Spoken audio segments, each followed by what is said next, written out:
आखिर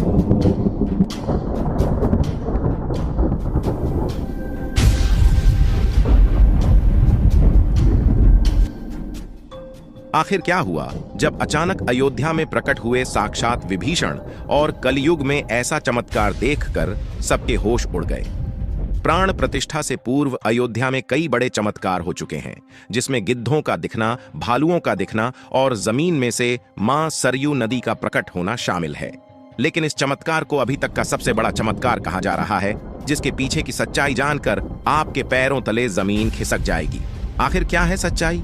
क्या सच में लंका के राजा विभीषण अपने मित्र राम लल्ला से मिलने पहुंचे हैं? और क्या विभीषण आज भी जीवित है? ऐसे कई रहस्यों से पर्दा उठाने वाले हैं आज की इसी वीडियो में। लेकिन आगे बढ़ने से पहले अगर आप एक सच्चे सनातनी हैं और श्री राम को अपना आराध्य मानते हैं तो इस वीडियो को लाइक करके कमेंट बॉक्स में जय श्री राम जरूर लिखें। अयोध्या में राम मंदिर की प्राण प्रतिष्ठा की तैयारी जोर शोर से चल रही है। 22 जनवरी को राम लल्ला को गर्भगृह में स्थापित किया जाएगा।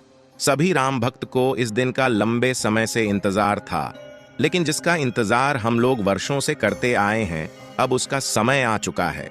हम काफी दिनों से इंतजार कर रहे थे राम मंदिर के बनने का, और राम मंदिर का निर्माण कार्य पूरा हो चुका है। राम लल्ला की प्राण प्रतिष्ठा के लिए अयोध्या की नगरी में राम मंदिर को बेहद खूबसूरत सजाया जा रहा है। अयोध्या में 22 जनवरी से लेकर 25 मार्च तक कई खास कार्यक्रमों का आयोजन किया जाएगा। इस बीच मंदिर के गर्भगृह के निर्माण का काम 24 घंटे चल रहा है। आपको बता दें कि यह दिन हम सभी भारतवासियों के लिए बहुत ही खास दिन होने वाला है, क्योंकि मूर्ति की प्राण प्रतिष्ठा के बिना भगवान का पूजन अधूरा माना जाता है।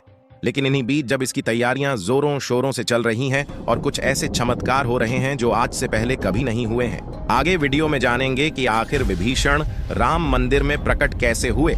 लेकिन उससे पहले इतने बड़े चमत्कार के लिए आप लोग कमेंट बॉक्स में जय श्री राम लिखकर चैनल को भी सब्सक्राइब जरूर कर लीजिए। देखिए, सनातन धर्म में किसी भी मूर्ति की प्राण प्रतिष्ठा बहुत महत्वपूर्ण मानी जाती है, और प्राण प्रतिष्ठा का कार्यक्रम मूर्ति स्थापना के समय ही किया जाता है। दोस्तों, यह एक ऐसी विधि है जिससे मूर्ति में मंत्रों द्वारा प्राण दिया जाता है। किसी भी मूर्ति की स्थापना के समय उस प्रतिमा रूप को जीवित करने की विधि प्राण प्रतिष्ठा कहलाती है। ऐसे में प्राण प्रतिष्ठा का अर्थ जीवन शक्ति की स्थापना करना या देवता को जीवन में लाना होता है। इतिहास में ऐसा पहली बार हो रहा है कि जब किसी मंदिर के उद्घाटन के लिए देश विदेश की महान हस्तियां पहुंचने वाली है। मान्यता है कि प्राण प्रतिष्ठा के जरिए मूर्ति में जीवन शक्ति का संचार होता है और वह मूर्ति देवता के रूप में बदल जाती है। यानी कि अब साक्षात प्रभु श्री राम अयोध्या राम मंदिर में निवास करने वाले हैं, और जब स्वयं प्रभु एक बार पुनः अयोध्या आ रहे हैं तो उनके प्रिय मित्र व भक्त विभीषण कैसे पीछे रह सकते हैं। जब राम ने रावण का वध किया था तो उसे समय विभीषण का काफी ज्यादा योगदान रहा है, क्योंकि अगर विभीषण का योगदान राम के साथ ना होता तो रावण का वध करना काफी मुश्किल था। आपको बता दे कि जब राम ने रावण का वध किया था तो रावण का पुष्पक विमान लेकर राम, सीता और लक्ष्मण अयोध्या वापस आए थे, और इस समय विभीषण जी प्रभु श्री राम के साथ अयोध्या आए हुए थे। जब विभीषण जी राम के साथ अयोध्या आए हुए थे तो कई दिनों तक अयोध्या में ही वास करते थे। एक प्रकार से देखा जाए तो विभीषण श्री राम के भक्त हुआ करते थे। इसके बाद उन्होंने लंका का राज सिंहासन संभाला और लंका के राजा बन गए। यानी प्रभु श्री राम की भक्ति उनके लिए बहुत भाग्यशाली साबित हुई है, क्योंकि जो राम की शरण में आ जाता है उसका उद्धार निश्चित है। लेकिन क्या विभीषण आज भी जिंदा है? इसका जवाब आपको आगे की वीडियो देखकर पता चलेगा। हिंदू धर्म की पौराणिक कथाओं के अनुसार माना जाता है कि 8 महान विभूति मूर्तियां आज भी सशरीर जीवित हैं, जिनमें से कुछ रामायण काल के हैं तो कुछ महाभारत काल के, और कुछ विभूतियां उससे भी पहले के काल से आज तक जीवित हैं।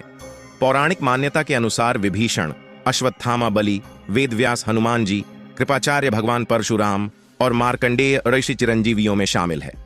चिरंजीवी का अर्थ होता है जो सृष्टि के अंत तक जीवित रहे और जिसकी उम्र भी न बढ़े, और विभीषण भी इन्हीं चिरंजीवियों में से एक है जो आज भी इस धरती पर मौजूद है और अनंत काल तक जीवित रहेंगे।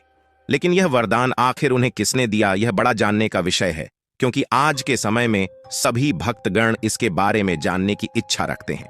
भगवान राम के अनन्य भक्त भी भीषण बाल्यकाल से ही धर्मपरायण रहे हैं। वह अपने बड़े भाई रावण के धर्म विरुद्ध कार्यों का विरोध भी करते थे। विभीषण ने लंका युद्ध में भी धर्म का पालन करते हुए भगवान राम का साथ दिया था और इसीलिए प्रभु श्री राम ने उन्हें सृष्टि के अंत तक अजर अमर रहने का वरदान दिया। जब कलयुग का अंत होगा उस समय भगवान विष्णु एक बार फिर से अवतार लेंगे जिसका नाम कल्कि होगा। तब ये 8 चिरंजीवी भगवान कल्कि का साथ देंगे और फिर से सतयुग की स्थापना करेंगे। इसका मतलब यही निकलता है कि विभीषण आज भी जीवित है, लेकिन आखिर प्राण प्रतिष्ठा से पहले उन्हें राम मंदिर में कब और कैसे देखा गया। आगे वीडियो में जो घटना हम आपको बताने वाले उसे सुनकर आपके होश उड़ जाएंगे। यह घटना है 11 जनवरी रात्रि 12 बजे की। रोजाना की तरह सभी मजदूर राम मंदिर के गर्भगृह का कार्य करके अपने तंबू में विश्राम कर रहे थे। तभी मजदूरों को मंदिर के अंदर से प्रभु श्री राम के नाम जाप की ध्वनि सुनाई दी और इस समय किसी भी अन्य व्यक्ति को रात्रि के समय राम मंदिर में घुसने की भी अनुमति नहीं है। तब उन्हें ऐसा लगा कि शायद किसी आसपास के मंदिर द्वारा उन्हें ध्वनि सुनाई दे रही होगी। यह सोचकर सभी मजदूर रात्रि में वापस सो गए, लेकिन सुभाष नाम के एक मजदूर को लगातार यह बात खटक रही थी। उसे वह आवाज राम मंदिर से ही आती प्रतीत हो रही थी, तो उसके मन में जानने की उत्सुकता हुई कि रात के समय राम मंदिर के आसपास राम नाम का जाप कौन कर रहा है। इसलिए उसने अपने साथियों को उठाना चाहा, लेकिन सभी गहरी नींद में थे। तब सुभाष अकेले ही राम मंदिर परिसर में पहुंचा। वे काफी महीनों से राम मंदिर के निर्माण कार्य का हिस्सा थे, इसलिए उन्हें राम मंदिर का एक एक दरवाजा और एक एक कोना अच्छी तरह से मालूम था। जब उसने राम मंदिर के गर्भगृह में झांक कर देखा तो वहां पर एक बहुत ही दिव्य पुरुष था, जिनके अंदर से काफी तेज प्रकट हो रहा था।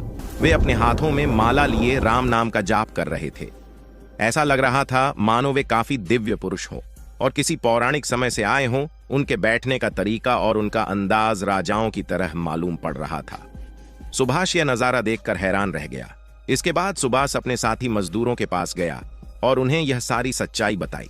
और जब सब मिलकर राम मंदिर के गर्भगृह तक पहुंचे तो सभी के होश उड़ गए, क्योंकि वह दिव्य व्यक्ति वहां से गायब हो चुका था और रात्रि का समय चल रहा था। इसलिए सभी लोग सुभाष की बातों को भ्रम समझ रहे थे और कोई भी उसकी बात को मानने को तैयार नहीं था। लेकिन सुभाष जानता था उसने जो देखा है वह बहुत बड़ा चमत्कार है।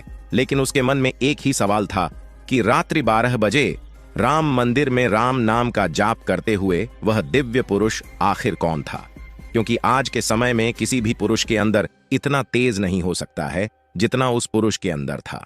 इसलिए उनका संबंध पौराणिक काल से ही हो सकता है। और अगर रामायण काल की बात करें तो 2 ही महापुरुष हैं जिनके होने का दावा आज भी कलयुग में कहा जाता है। पहले की बात करें तो हनुमान जी हो सकते हैं और दूसरे की बात करें तो विभीषण जी। लेकिन पूरी संभावना यही है कि सुभाष ने राम मंदिर में रात्रि के समय जिस महापुरुष को देखा था वह राजा विभीषण हो सकते हैं, क्योंकि उनके आज भी धरती पर जीवित होने का दावा किया जाता है और ये 8 चिरंजीवी में से एक है।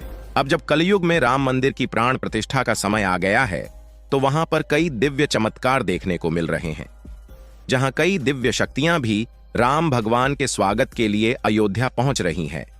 राम मंदिर के प्राण प्रतिष्ठा की तैयारी अब अंतिम चरण में है। इस बीच एक ओर जहां श्री राम जन्मभूमि तीर्थ क्षेत्र लगातार तैयारी की जानकारी साझा कर रहा है, वहीं राम मंदिर के इस महायज्ञ में देश का हर राम भक्त अपनी आहुति अर्पित कर रहा है। आने वाली 22 तारीख को शुभ मौके पर कई संत महात्मा और जिन भक्तों ने राम मंदिर के लिए संघर्ष किया वो सभी अयोध्या पहुंचेंगे। आपको बता दें कि न केवल 22 जनवरी को बल्कि 12 जनवरी से ही राम भक्तों और मेहमानों का अयोध्या जाने का सिलसिला शुरू हो गया है।